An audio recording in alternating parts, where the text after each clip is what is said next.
evangelio se le llama el camino. Estamos en un camino que tiene una meta. La meta es el cielo. Los que estamos aquí congregándonos y buscando a Dios, lo hacemos es porque queremos ir al cielo. Así que este camino empezó en el Calvario y termina en el cielo. Pero hay riesgos. En ese camino hay peligros que nos pueden alejar de ese camino. Vamos a hablar de eso esta noche. Hay un texto en el Salmo 17 y el verso 5, en donde el salmista pronuncia unas palabras que han de servirnos para exponer el mensaje de esta noche. Dice sustenta. Hay otra versión de la Biblia que dice afirma. Amén. Afirma mis pasos en tus caminos para que mis pies no resbalen. Amén. Es decir, hermano querido, este es un camino en el que uno se puede resbalar. Es un camino estrecho, tiene a veces obstáculos, hay pasos difíciles y se puede uno resbalar, se puede caer y quedar por fuera del camino. Vamos a hablar de eso en esta noche. Siéntense por favor.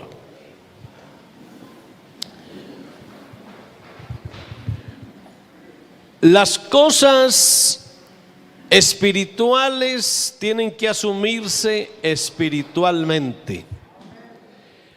Y este camino en el que usted y yo estamos es un camino espiritual. Y como es un camino espiritual, hay que andarlo espiritualmente. De otra forma no se puede. Es decir, usted no puede andar en el camino espiritual, andarlo en la carne, porque son dos cosas raras. El camino, si el camino fuera material, lo andaríamos en la carne. Pero como es un camino espiritual, hay que andarlo en el espíritu. Por eso es que en el evangelio hay que saber vivir. De otra manera, esto no funciona. Esto sería como, es decir, vivir o andar en este camino espiritual, andarlo en la carne, sería como ponerle alas a un tren. Los trenes no necesitan alas, necesitan carrilera. O ponerle ruedas a un avión. No, los aviones no vuelan con ruedas. Así que para cada camino hay unas especificaciones. Y para este camino que es espiritual, se necesita andar en el espíritu. Amén. Ahora, andar en el espíritu me da unos beneficios. Primero, me mantiene en esa condición espiritual que Dios exige. Andar en el espíritu me libra del poder de la carne, que es esa tendencia de la naturaleza humana para pecar. Andar en el espíritu me hace apto para cumplir la voluntad de Dios. Y además, andar este camino en el espíritu, como tiene que ser, me libra de los ataques de Satanás. Acuérdense que el cristiano mantiene una lucha y todos tenemos un enemigo común que se llama diablo y Satanás. Aparte de mi lucha interna, aparte de mi problema con mi carne, aparte de mi problema con mi ego, tengo problemas con Satanás. Y la Biblia dice que el diablo anda como león rugiente buscando a quien devorar. De tal manera que aquí, si usted quiere terminar este camino satisfactoriamente, le toca poner atención. Amén. Así que hay que tener cuidado con lo que hacemos aquí, porque de lo contrario, nuestro caminar aquí se nos volverá una historia. Fuimos algún día caminantes, y la idea es que de usted nunca se diga que usted fue un caminante. Lo que se diga siempre es: usted es un caminante. Entonces vamos a mirar algunos peligros que el cristiano tiene, a los que le tiene que poner atención. Primero, hay que tener cuidado con recibir las enseñanzas que vienen de Dios y obedecerlas. Es decir, usted no solamente debe recibir la enseñanza, usted también tiene que obedecerla. Voy a ampliar eso mirando el capítulo 1 de Santiago y los versos 22 al 25. Vea, nosotros hacemos mucho énfasis en que hay que venir al culto. Hacemos mucho énfasis en que hay que oír la palabra. Y nos gozamos oyendo la palabra. Pero aquí no es solo oír la palabra, es hacerla. Es obedecerla. Porque usted de nada le sirve oír la palabra y salir a hacer lo contrario. Dice Santiago 1:22: pero sed hacedores de la palabra y no tan solamente oidores, engañándoos a vosotros mismos, porque si alguno es oidor de la palabra, pero no hacedor de ella, este es semejante al hombre que considera en un espejo su rostro natural. Dice, porque él se considera a sí mismo y se va y luego olvida cómo era. Mas el que mira atentamente en la perfecta ley, la ley de la libertad, y persevera en ella, no siendo oidor olvidadizo, sino hacedor de la obra, este será bienaventurado en lo que hace. Así que yo a usted lo felicito por venir a oír la palabra, pero la verdadera felicitación es porque usted sale y la obedece. Usted venir al culto y no hacer lo que Dios le habla es como ir al médico. El médico le diagnostica el problema de salud que tiene y le receta un medicamento. Hasta ahí va muy bien. Pero si usted sale del consultorio del médico y no se toma el medicamento que le mandan, es como si no hubiera ido.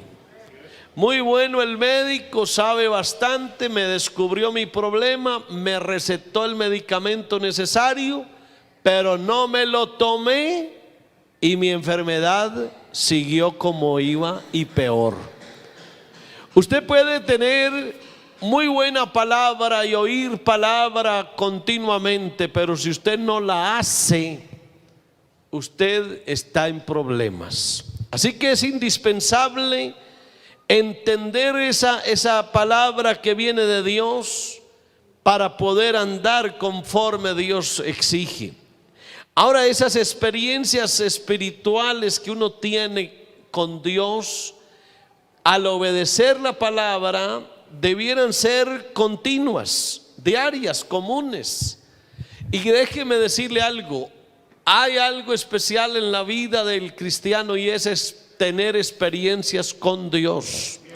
Las experiencias con Dios afirman el corazón del cristiano, y esas experiencias con Dios se logran cuando usted es obediente. Amén. La obediencia es mejor que los sacrificios. Usted puede sacrificarse mucho en muchas cosas, no ponerse lo que no se puede poner, no oír lo que no puede oír, hacer lo que tiene que hacer. Es decir, usted puede hacer sacrificios, pero si usted no obedece, es como si no hiciera nada, porque es mejor el obedecer que los sacrificios, dice la Biblia. Amén. Por allá hubo un hombre que creyó que haciéndole un sacrificio con eso satisfacía a Dios, y Dios lo recriminó y le dijo: ¿para qué haces el sacrificio? Le dijo el profeta, si estás desobedeciendo, ese sacrificio no te sirve. En otras palabras, y lo digo con todo cariño y afecto, porque la idea es que nos vamos para el cielo todos, ¿de qué le sirve a usted, hermanito querido, venir aquí a la iglesia y salir a pecar? No tiene sentido. No tiene sentido. Entonces usted dirá: no, entonces no vuelvo a la iglesia. No vaya a hacer eso, porque ahí sí la cosa se le complica más. La idea es que usted venga a la iglesia y que viva como Dios le mande. Amén. Ahora, sabemos que con nuestra alma nosotros estamos conscientes de nosotros mismos, y por eso examinarse a uno mismo y centrarse en uno mismo es algo que es peligroso. Es decir, cuando usted se fija tanto en usted, olvida la palabra. Cuando usted de alguna manera se compadece de sí mismo: pobrecito de mí, qué pesar de mí, yo debiera hacer esto, yo que no puedo hacer aquello, y empieza usted a sentir como lástima de sí mismo, entonces usted se olvida de Dios. Y no haga eso, no se centre en usted mismo. Ponga los ojos en Jesús. Cuando usted se mira mucho, usted termina en problemas. No se mire tanto a sí mismo. No sea tan amante del espejo, en el sentido espiritual lo digo. No se mire tanto a usted, mire a Jesucristo. La Biblia dice: puesto los ojos en Jesús, el autor y consumador de la fe. Amén. Hablando de estos peligros, cuando uno va en el camino, si usted se fija tanto en sí mismo, termina desviándose. Le pasa como cuando uno va conduciendo un vehículo. Amén. Y si usted va conduciendo el vehículo y tiene algo que lo distraiga, un teléfono o algo, un video o algo, usted quita la mirada de la carretera, de la ruta que lleva, de la vía, y se fija en el aparato que lleva y termina accidentándose. Así que eso es un peligro para el cristiano. El cristiano a veces quita la mirada de Jesús que está al frente y se mira tanto a sí mismo que a lo último termina, amén, desviándose. Estar consciente de uno mismo a veces lo lleva a la vanagloria, al desánimo. Se estanca uno en los éxitos o en los fracasos.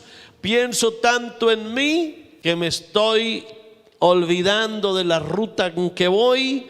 Amén. Por eso debemos conocer por el Espíritu Santo lo que sucede en nuestro ser, y debemos observar cuidadosamente esas cosas que son tan mías, que me alejan de las cosas de Dios. Usted no debe quitar el espacio de Dios y ponerse usted. No se fije tanto en usted. A ver, ¿por qué, hermano? Porque muchas veces uno como humano está afectado por el mundo exterior. Me afecta demasiado el mundo exterior. Usted, si quiere permanecer en este camino, no se deje llevar por lo que ve en el entorno. Cuando un cristiano está mirando mucho a los lados, termina extraviado. Cuando usted está oyendo tanto ese ruido del mundo, esa voz del mundo, usted termina extraviado. Cuando usted le presta atención a tantas cosas que vienen de afuera, usted termina extraviado. Hágale caso a las cosas de Dios. Hágale caso a su espíritu, que a través de la intuición Dios le habla. Amén. Porque una cosa es lo que siento yo como humano que soy, y otra cosa es la intuición que recibo del Espíritu de Dios. No se haga caso a usted mismo. No se haga caso a usted mismo. Niéguese a sí mismo. Lo que usted mismo, su ego, su alma, su carne le pida, niégueselo. Porque en la medida en que usted se lo vaya dando, se va perdiendo. no le dé a veces ni siquiera, escuche esto y parece contradictorio, no le dé la razón a su razón. Escuche esa frase, no le dé la razón a su razón.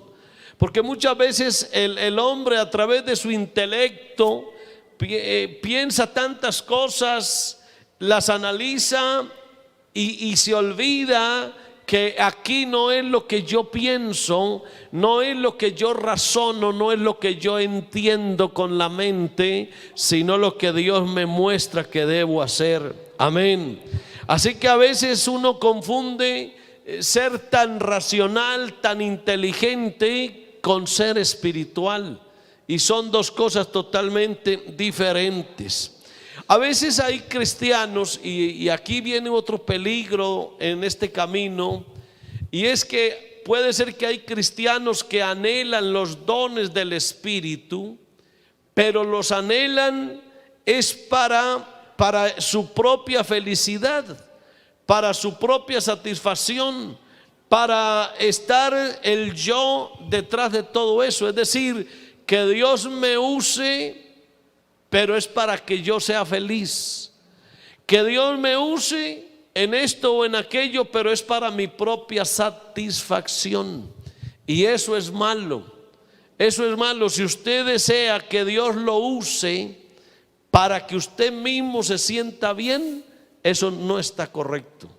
Ese es un peligro que muchas veces uno tiene en la vida cristiana. La Biblia dice que Dios ha dado el Espíritu Santo, la manifestación del Espíritu es para provecho, pero es para provecho de la iglesia y es para que, amén, Dios sea glorificado. Así que ese es un peligro que hay, amén, sentirme importante, sentirme usado, sentir que yo soy feliz con lo que hago, que en el fondo sí debe ser así, pero es más que todo para que Dios sea glorificado. A su nombre sea la gloria. Por ejemplo, hermano, recibir el bautismo del Espíritu Santo. Ese bautismo del Espíritu Santo sí se puede percibir con las emociones, pero es muy peligroso buscarlo con las emociones. A ver, voy a tratar de decirlo bien dicho. Cuando yo recibo el bautismo del Espíritu Santo, mis emociones se afectan. Claro que sí, yo me emociono cuando el Espíritu Santo me llena.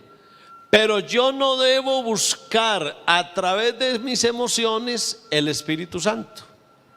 Porque si usted busca el Espíritu Santo con sus emociones, usted lo que está es estimulando como la vida natural, y eso se presta para que Satanás lo engañe, que termina usted supuestamente lleno del Espíritu y no está lleno del Espíritu, sino que es fruto de la emoción, la emotividad que no puede ser usada para servir a Dios.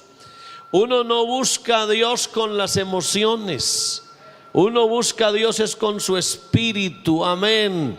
Las emociones hacen parte de mi humanidad y no deben usarse para buscar a Dios.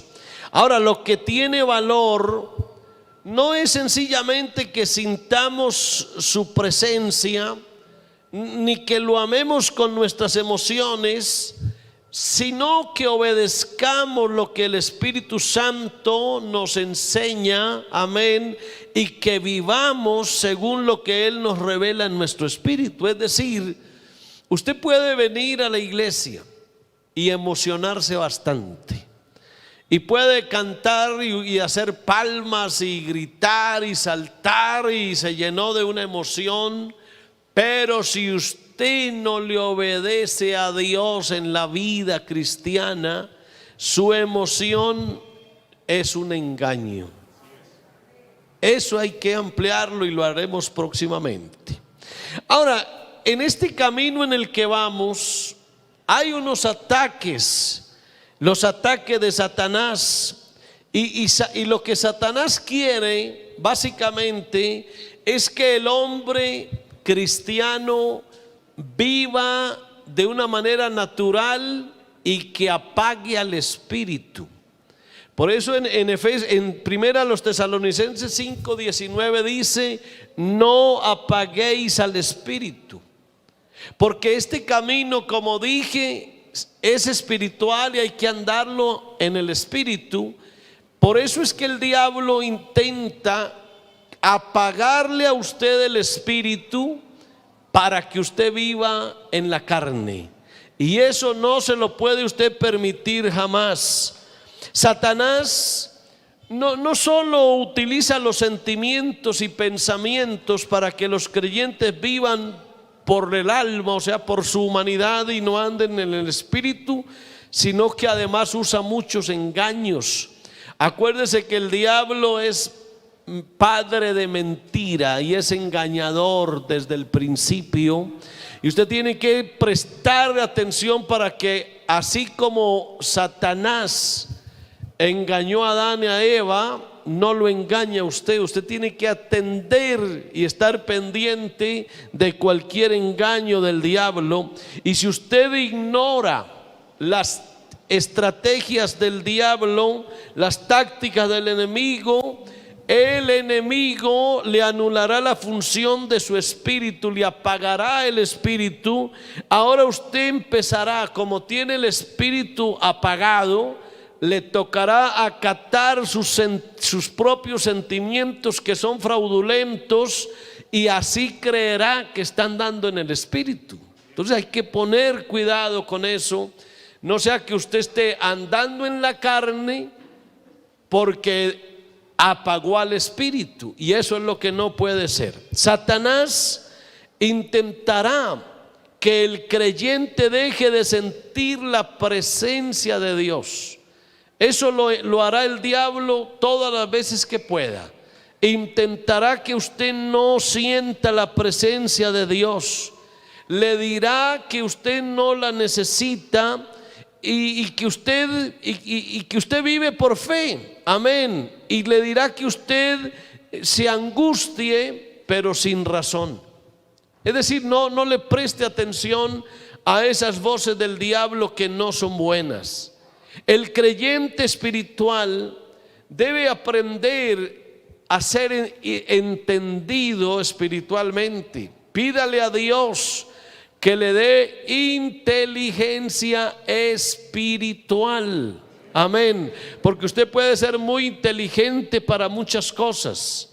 Usted puede ser muy experto en las técnicas, tener capacidades para los deportes, para la música, para las matemáticas. Usted puede ser un gran personaje intelectualmente hablando, pero hay una inteligencia que es inteligencia espiritual, que es la que usted y yo necesitamos. Porque eso que usted sea muy bueno en matemáticas, eso no le sirve para la vida espiritual. Usted no puede decir que yo soy tan inteligente porque soy un ingeniero, no sé en qué. Eso para la vida espiritual no le sirve. Para la vida espiritual usted necesita inteligencia espiritual, que son dos cosas muy diferentes. Amén. Ese creyente debe poseer conocimiento espiritual para que su conducta y sus obras se rijan ya no por lo que usted sabe como persona, sino por lo que usted ha aprendido de Dios. Así que no se debe hacer nada que provenga de su impulso, ni de un sentimiento, ni de un capricho. Cada vez que usted vaya a hacer algo, sométalo a prueba. Sométalo a prueba. Hay un texto en primera Tesalonicenses 5:21 que invita a que sometamos todo a prueba. Amén. Someta todo a prueba. Dice: examinadlo todo y retened lo bueno. Cada que usted vaya a hacer algo, no necesita ni siquiera llamar a otro, a preguntarle a nadie, sino que usted mismo, con la inteligencia espiritual que Dios le ha dado, usted lo examina a ver si se puede o no se puede. Amén. Y la Biblia dice: todo lo honesto, todo lo puro, todo lo que es de buen nombre, si hay virtud alguna, si algo digno de alabanza, en esto pensad. Póngale la lupa a las cosas.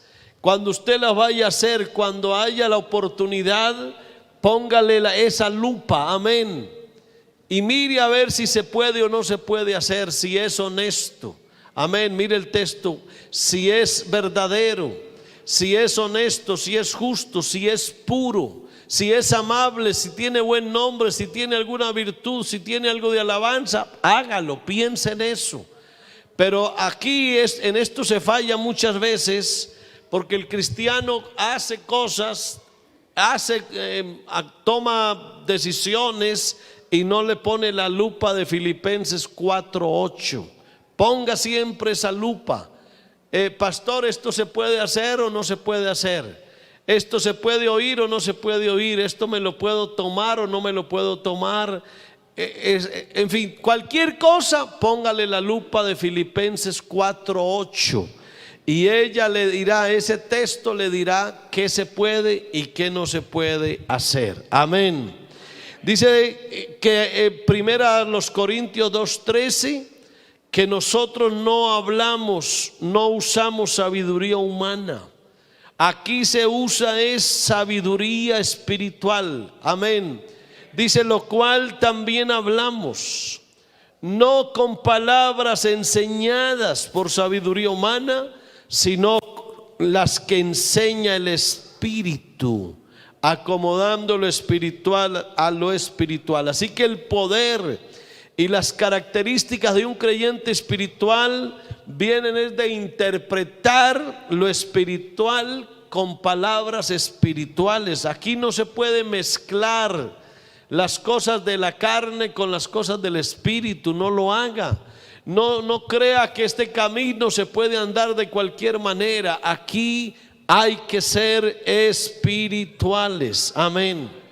Ahora, como este es un camino en donde se puede tener tropiezos, en donde se puede uno deslizar, de hecho pasa. Amén. Lo que puede pasar, pasa. Y este Satanás, que es el enemigo común, no solamente Satanás te ataca, sino que también te acusa.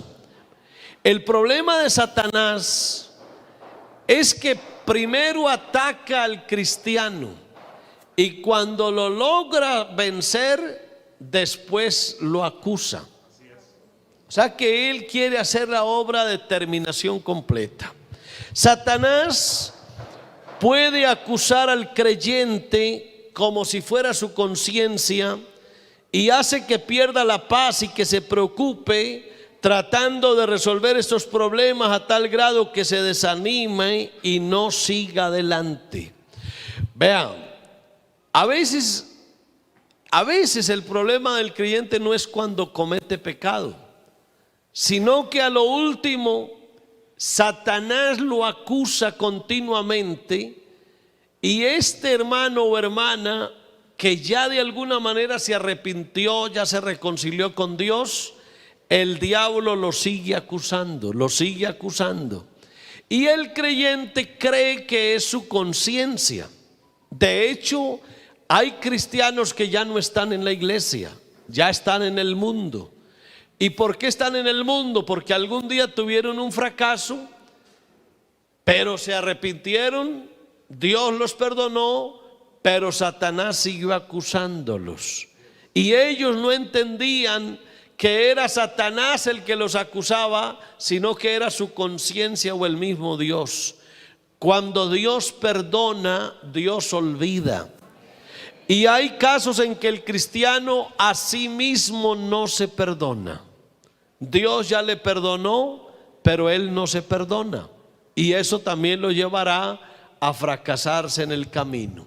Romanos capítulo 8, verso 33 y 34 dice: ¿quién acusará a los escogidos de Dios?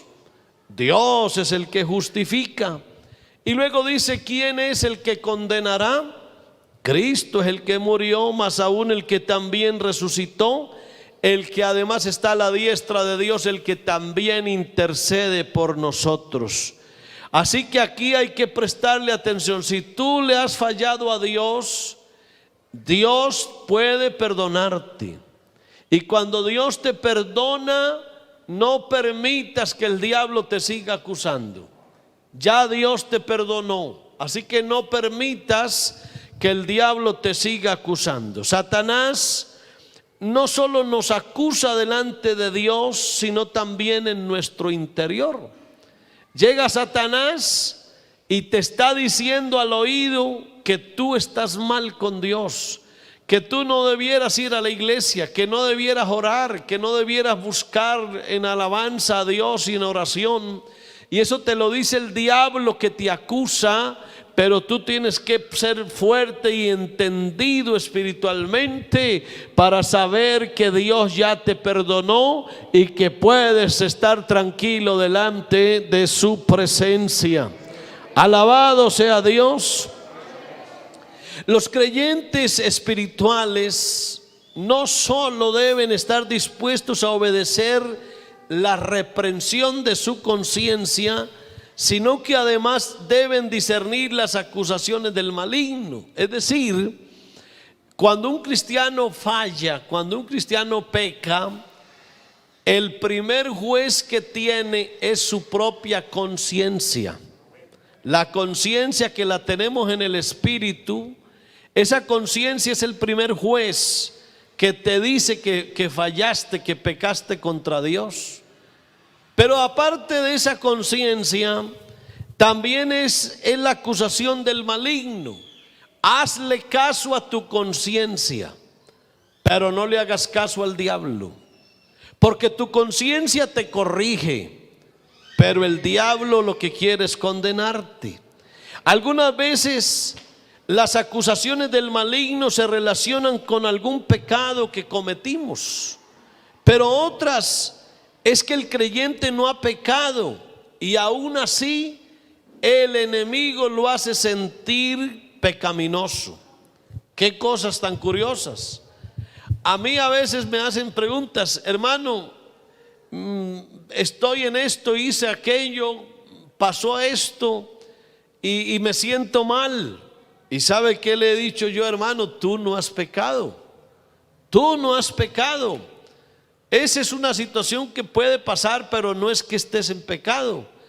Y el hermano a veces se sorprende y dice: ¿verdad, hermano? Yo creí que yo estaba pecando. No, no estás pecando. ¿Y por qué estás creyendo eso? Porque Satanás te hace sentir pecador sin serlo. Así que hay que tener cuidado también con eso y ser entendido. Ahora, si el creyente de verdad sí cometió un pecado, puede confesarlo inmediatamente delante de Dios y pedir que la preciosa sangre de Jesucristo lo limpie, como dice la Biblia, y eso va a pasar. Es que, hermano, eso es lo que la Biblia dice. La Biblia dice así, primera de Juan 1:8, vamos a leerlo hasta el verso 10. Amén. Cuando un cristiano peca, debe buscar el perdón de Dios y lo encuentra. Y repito, y cuando Dios ya te haya perdonado tu pecado, no permitas que el diablo te siga acusando. Amén.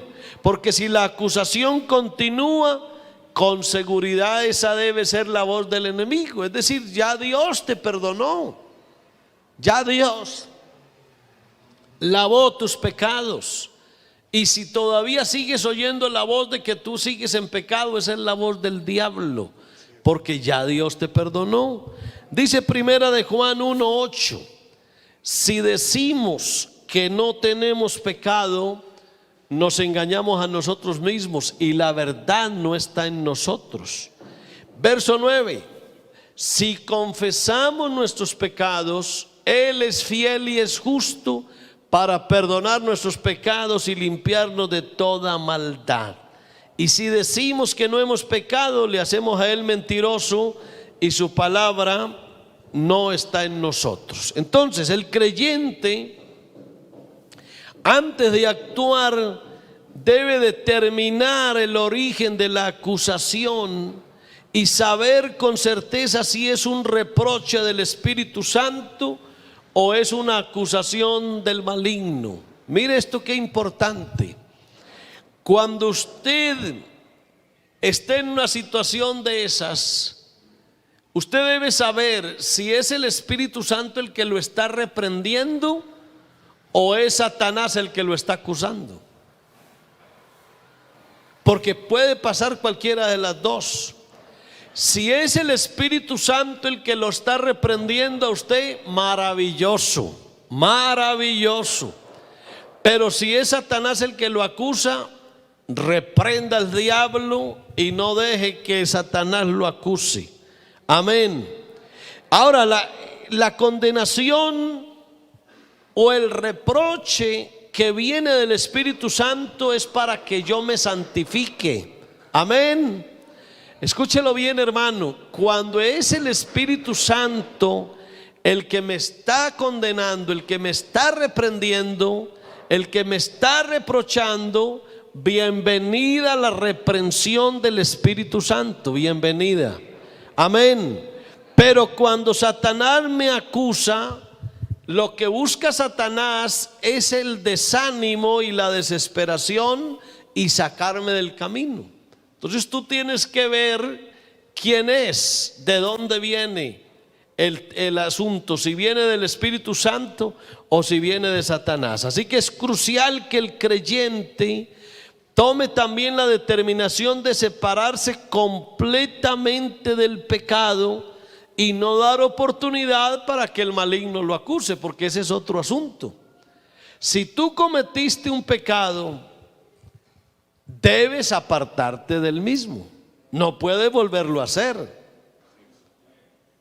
Ahora, si tú lo confiesas, pues bueno que lo confieses, pero te tienes que apartar. Ahora, si no te apartas del pecado, el diablo te va a seguir acusando. Y ahora el diablo sí va a tener una razón, porque te va a enrostrar el pecado que sigues cometiendo, y eso es lo que no puede pasar. El capítulo 28 de Proverbios, verso 13, dice que el que encubre sus pecados no prosperará, pero el que los confiese y se aparta alcanzará misericordia. Ahora, confesar el pecado delante de Dios no es contarle a Dios lo que yo hice, porque Él lo sabe todo. La palabra confesar el pecado es reconocerlo. Y quiero decirles algo. Hay un mal que a veces comete el creyente. Es doble.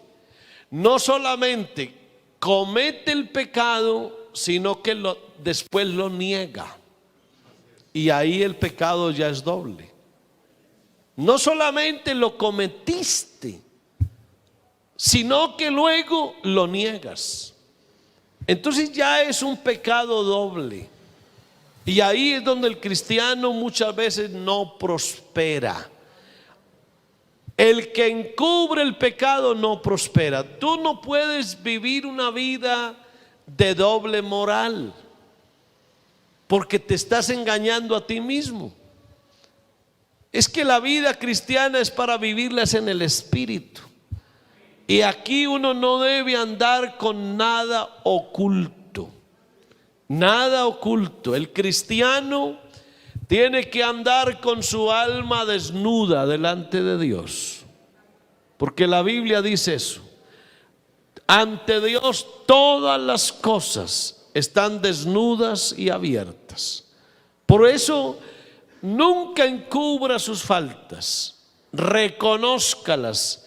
Cuando pasen, pasaron, y reconózcalas. Si usted las encubre, usted no va a prosperar. Usted lo que tiene que hacer es confesarlas, reconocerlas y apartarse. Y dice la Biblia que hallará misericordia. Ahora no importa cuál sea el pecado. No importa cuál es el pecado. Si es realmente un pecado, Porque después de rechazarlo y ser limpiados por la sangre preciosa de Cristo, amén, la reprensión del Espíritu Santo ya para. Es decir, a usted, si usted peca, el Espíritu Santo en su conciencia lo reprende. Y lo va a reprender hasta que usted confiese el pecado y se aparte. Y cuando usted confiesa el pecado y se aparta, ya el Espíritu Santo no lo va a condenar más, porque el Espíritu Santo lo perdona y se olvida. Amén. ¿Quién da gloria a Dios? Hay otros peligros aquí en esta vida cristiana, en este camino, y es que, hermano, la revelación del Espíritu Santo llega a nuestra vida, a nuestro espíritu, y coincide con lo que la palabra de Dios dice. Es muy peligroso, y le ha pasado a algunos que supuestamente han recibido revelaciones, pero esas revelaciones, entre comillas, no se ajustan a lo que la palabra de Dios enseña. O sea, Dios me reveló, sí, ¿y qué te reveló? Esto, aquello, el otro. Oye, pero qué curioso, Dios no habla en su palabra de eso, o lo que Dios dice es otra cosa. ¿Y cómo crees tú que Dios te va a revelar lo que en la palabra de Dios te contradice? Entonces hay que prestarle atención a esas revelaciones que a veces no encajan con lo que dice la palabra de Dios. Por eso es que a veces ocurre que resultan algunos creyentes con unas ideas rarísimas, unas doctrinas diversas, unos pensamientos extraños. Hay algunos que dicen ver visiones, oír voces, ver ángeles y ver fenómenos, y resultan haciendo cosas rarísimas que la palabra de Dios no incluye. Todo lo que usted crea que es revelación de Dios, todo lo que Dios le revele al espíritu suyo debe estar basado en la palabra. Amén. Yo recuerdo mucho el caso de una hermana alguna vez que, según ella, Dios le dijo que su hijo estaba maravillosamente bien, que no se preocupara por el hijo porque el hijo estaba muy bien. Y resulta que el hijo estaba viviendo con una mujer que no era su esposa, pero ella supuestamente, Dios le reveló que el hijo estaba bien así. Bueno, a veces es duro, los pastores a veces somos duros, pero ¿qué hacemos, hermano? Es que el pastor es duro, y el pastor me dejó triste. Es que es muy duro. No, pero es que no es el pastor, es que es la palabra. Y me tocó sentarme con ella, una mujer muy especial, muy preciosa, esa hermana, y le dije: hermana, perdóneme, pero yo no creo que lo que usted dice Dios se lo haya dicho. Esa famosa revelación de la que usted habla, eso no es del Espíritu de Dios, porque es una contradicción. ¿Cómo va usted a creer que esa voz que oyó es de Dios, cuando usted y yo y su familia y todos sabemos que su hijo no está bien delante de Dios? Es una contradicción, porque supuestamente a usted el Espíritu Santo le dijo que su hijo estaba bien, y el mismo Espíritu Santo dice que los adúlteros no son salvos. Entonces no puede ser que haya una contradicción. Y a veces nos pasa eso, hermano. A veces creemos que estamos haciendo las cosas bien, pero no encajan con lo que la palabra de Dios dice. Por eso la Biblia dice: si alguno habla, que hable conforme a las palabras de Dios. Si alguno ministra, ministre conforme al poder que Dios da. Entonces no se te ocurra creer cosas que la Biblia no dice. Para este año hay un eslogan bonito, estamos pensando en incluso ponerlo aquí atrás estos días. Es como dice la Escritura. Como dice la Escritura. Cuando alguien te llegue a ti a decirte cosas extrañas, a hablarte de supuestas revelaciones, por favor, dile que te muestre en la palabra de Dios dónde dice eso. Y si logra mostrarte en la palabra que así es, hay coincidencia entre lo que Dios me revela y lo que la palabra de Dios dice. Entonces nunca creas voces que suenan por todo lado. Es lo que la palabra de Dios dice. Amén. Ahora, si las doctrinas que entendemos en nuestra mente no se llevan a cabo mediante el poder del Espíritu Santo, entonces no tienen valor alguno. ¿Por qué? Porque nosotros, hermano, tenemos una mente muy abierta, muy dinámica, y no nos podemos dejar llevar de lo que haya en nuestra mente. Nuestros pensamientos tienen que estar conectados con la palabra de Dios. Todo lo que aquí pase tiene que tener un apoyo bíblico, un respaldo de la palabra de Dios.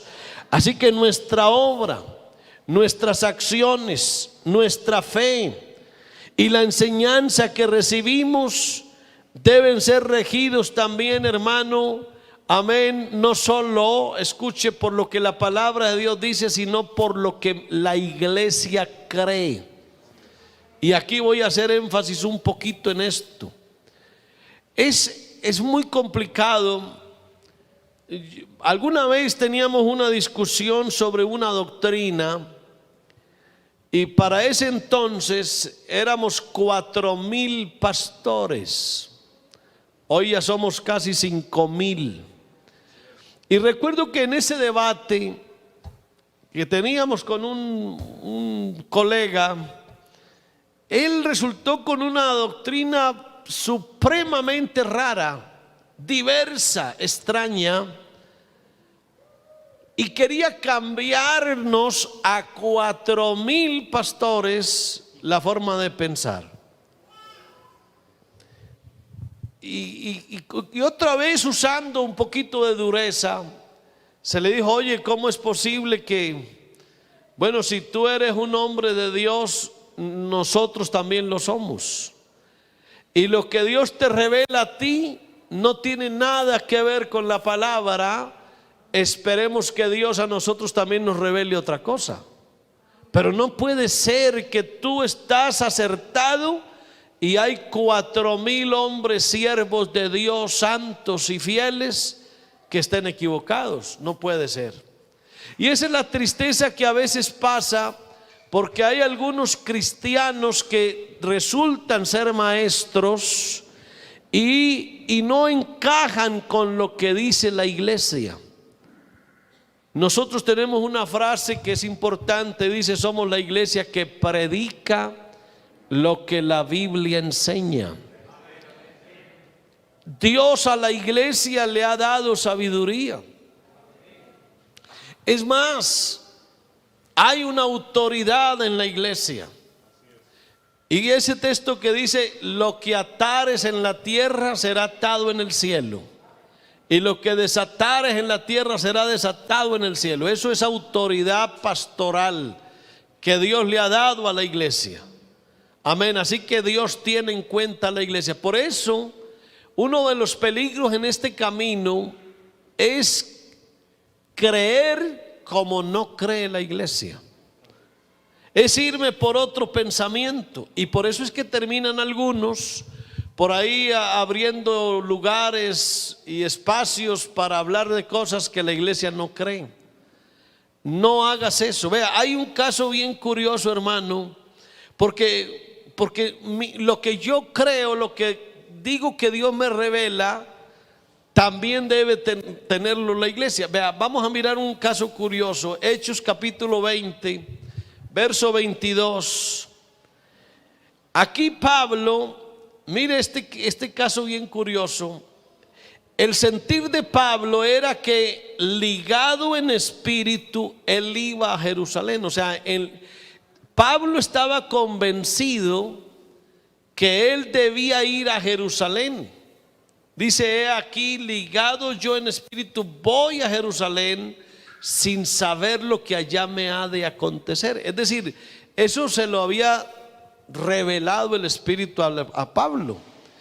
Pero eso que él recibió, mire qué pasaba en la iglesia. Y ahorita el capítulo 21 de los Hechos y el versículo 4 dice que los discípulos de Tiro, movidos por el Espíritu Santo, le dijeron que no fuera.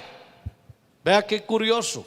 Mire, anteriormente dice que estaba ligado en espíritu y que él iba a ir a Jerusalén. Pero también el Espíritu Santo habló con la iglesia. Y mire las cosas. Dice: y hallados los discípulos, nos quedamos allí 7 días, y ellos decían a Pablo por el Espíritu que no subiese a Jerusalén. Así que aquí es muy importante no solo lo que Dios me dice a mí, sino lo que Dios le dice a la iglesia. Mire usted este ejemplo tan importante. No es que a mí Dios me lo dijo y yo lo voy a hacer. Antes de que lo hagas, pregúntale a la iglesia. Pregúntale a la iglesia. Ahora hay muchos asuntos, hermano. Por ejemplo, hay dificultades en el matrimonio.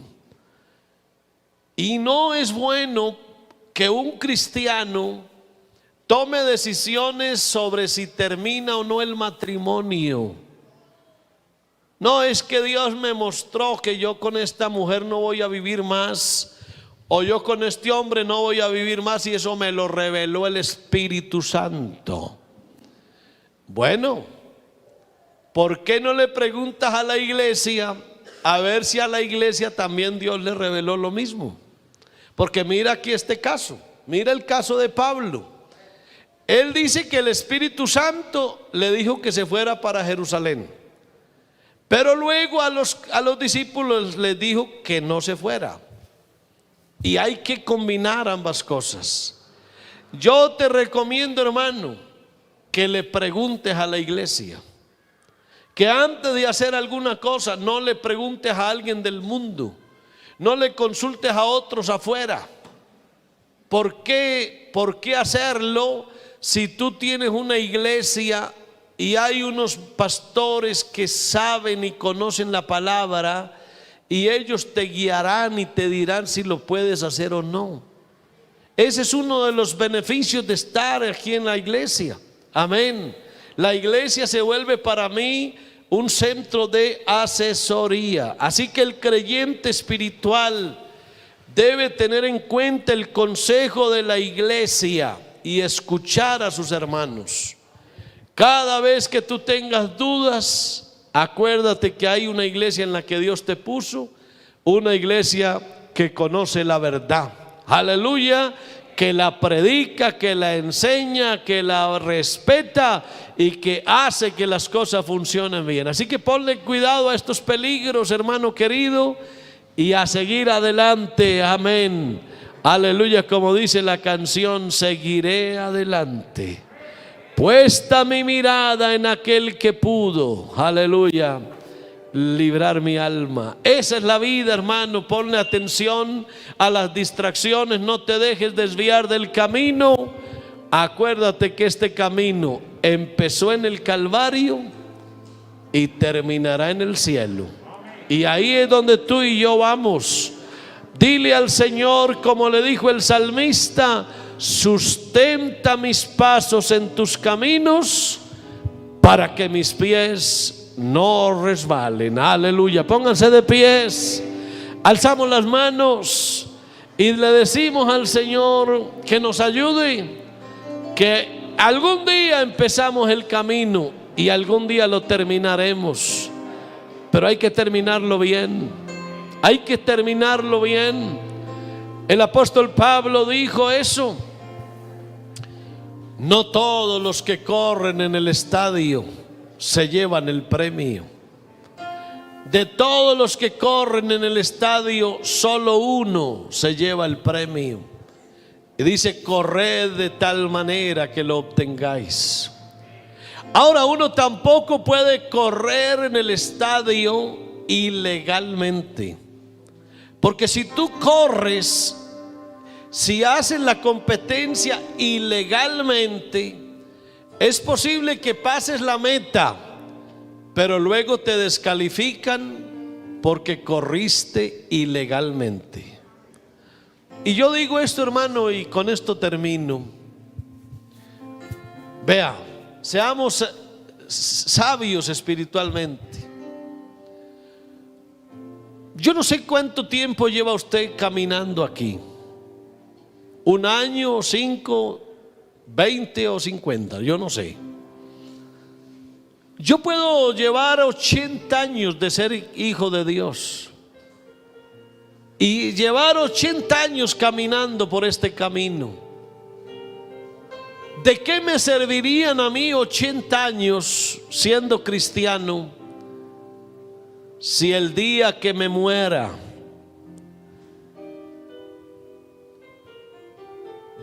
descubro que no le fui fiel a Dios? Yo sí corrí aquí, pero corrí en vano. Yo sí fui cristiano, pero no fui fiel. Yo sí venía a la iglesia, pero no era como Dios quería que fuera. Yo sí oía la palabra, pero no la obedecía. No corras en vano. Hay que ser sabios espiritualmente y hay que echar mano de la vida eterna. Afirma tus pasos en tus caminos para que tus pies no resbalen. Señor, ayúdanos todos los días a permanecer en este camino, a caminar como tú mandas. Oh Dios, este camino tiene riesgos, tiene peligros, pero voy de tu mano, Señor, tomado de la mano. Aleluya. Así como el niño va de la mano de sus padres, no tiene peligro. Así quiero tomarme de tu mano, Señor, ahora. Quiero caminar, Señor Jesús, aquí con mi frente en alto, limpia. Yo lo que quiero es obedecerte, Señor, vivir como tú mandas.